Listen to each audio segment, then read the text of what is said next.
House Republicans are poised to reject a Senate-passed bill providing billions in aid for Ukraine, Taiwan, and Israel.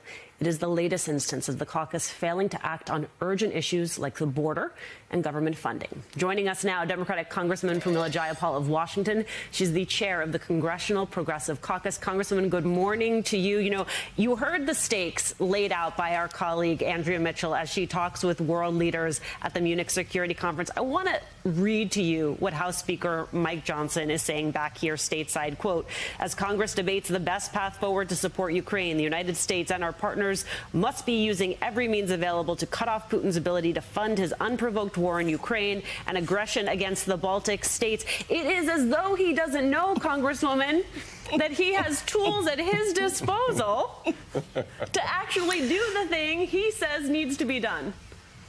Yes. Good morning, Alicia. It's good to be here on the show. And listen, I've been saying for over a year that this is Republicans in ruin. And, you know, they have been unable to govern. We had 3 weeks without a speaker. Kevin McCarthy kind of sold out the whole notion of governing when he first said one member of the Republican caucus can get rid of him as speaker if they don't like what he's doing. Now we have moved with this new speaker who, let's be clear, I mean, Mike came in with me, Speaker Johnson came in with me, but it's the same menu, different waiter. He is dealing with the same, I mean, yes. I mean, he's dealing with the same issues that the Republican conference has had this whole time.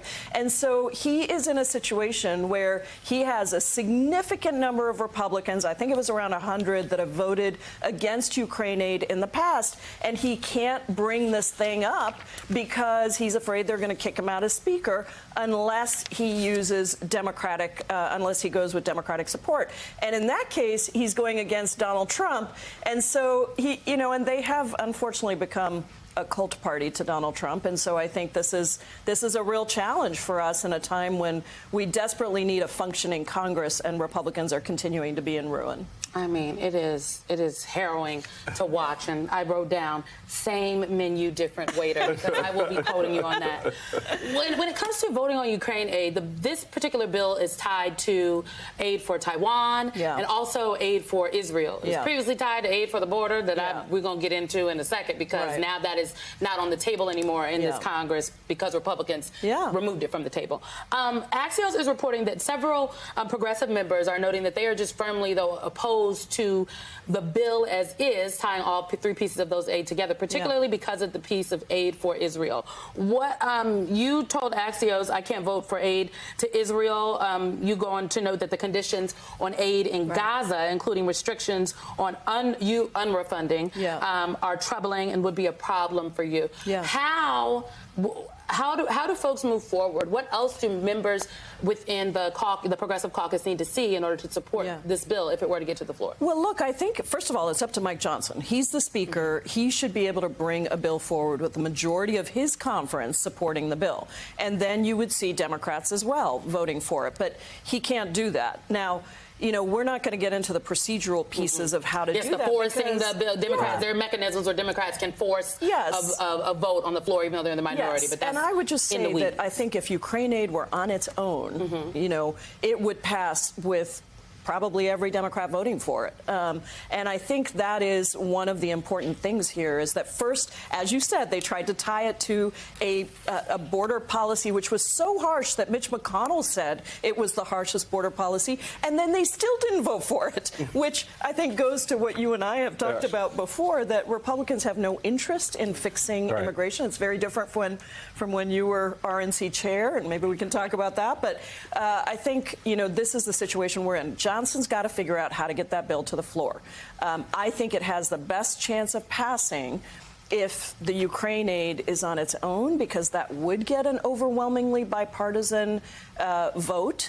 And then we're going to have to figure out what else to do on the rest of the pieces. Congresswoman, you alluded to our conversations back when I was RNC chairman, and we had a meeting at the RNC talking about immigration and talking about how we can wrap successfully the political piece around the policy piece in order to make sure that there's a concerted effort to move forward.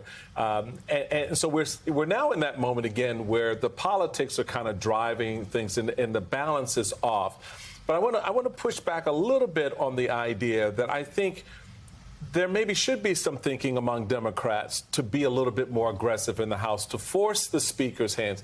What is wrong with the discharge petition? What is wrong with getting in the weeds a bit, as you said, and really showing the country, damn it, this is important for us. And if you want to sit on your behind and do nothing, fine, you do that. But in the meantime, we're going to move forward and we're going to use the tools available to us in this chamber to do that. I think, A, that would really help the president and reinforce that energy. But I think, B, it would also say something about what we just saw last week with the special elections in New York, where Mr. Suozzi was able to make an aggressive case for the people in this district. What do you think about that? Or am I just out of here on this one? I think the challenge is this is the Republican problem because we can't even get 2/3 of the Republican caucus on this bill, right?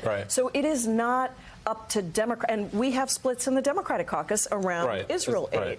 And so we have to be clear, we are the minority party. If we were the governing party, then it would be very different. There would be a lot of pressure to figure out how we get the majority of our caucus onto a bill. Maybe there would be changes to the bill. I mean, this is a bill that was sent over by the Senate with no input from the House. And so I think that while you're right that there are private conversations going on about what the possibilities are and how do we unite as a caucus, I think it is important for people to understand it is the Republican caucus that has the responsibility of governing and taking that bill and bringing it to the floor. It was a bipartisan bill in the Senate. If they want to bring it to the floor now, they should twist their arms on their side and do it. And I just don't want people to be confused about who's in charge here. There is one party that's in charge of the House, and that is the Republican Party, and they have been unable to govern. I mean, 28 bills, that is all that we have passed in this Congress